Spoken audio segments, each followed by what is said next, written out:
out the facts since the new platform was released in 2000. So if government takes a heavy-handed approach to fix this problem, then we know very well that the next Facebook, the next thing that you're going to wake up and worry about how you continue to be relevant as the behemoth that you are today is probably not going to happen.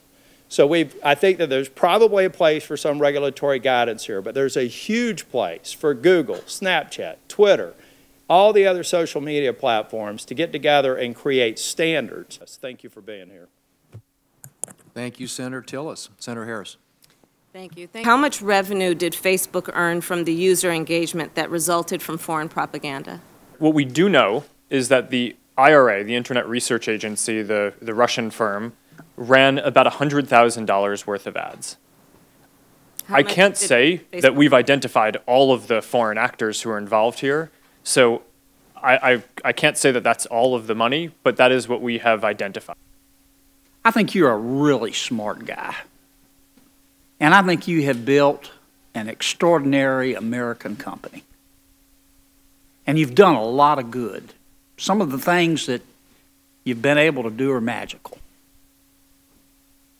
But our promised digital utopia, we have discovered, has minefields. There's some impurities in the Facebook punch bowl. And they got to be fixed.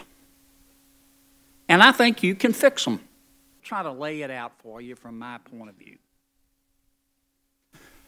Are you willing, as a Facebook user, are you willing to give me more control over my data? Senator, as someone who uses Facebook, I believe that you should have complete control over your data. Okay. Are you willing to go back and work on giving me a greater right to erase my data? Senator, I think we already do what you're referring to, but certainly we're always working on trying to make these controls easier. Do you have the right to put my data, a name on my data, and share it with somebody? I do not believe we have the right to do that. Do you have the ability? Senator, the data is in the system, so... Do you have the ability? Technically, I think someone could do that, but that would be a massive breach, so we would never do that. Will you commit to working with Congress to develop ways of protecting constituent privacy and well-being, even if it means that that results in some laws that will require you to adjust your business model? Senator, yes, we will commit to that. I think that that's an important conversation to have.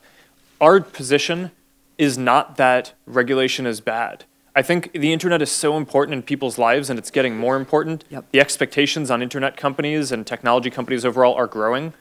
And I think the real question is, what is the right framework for this, not should there be one? But there is no financial incentive right now, it seems to me, for these... I disagree, however, that we have no financial incentive or incentive overall to do this. This episode has clearly hurt us and has clearly made it harder for us to achieve the social mission that we care about, and we now have to do a lot of work around building trust back, which is just a really important part of this.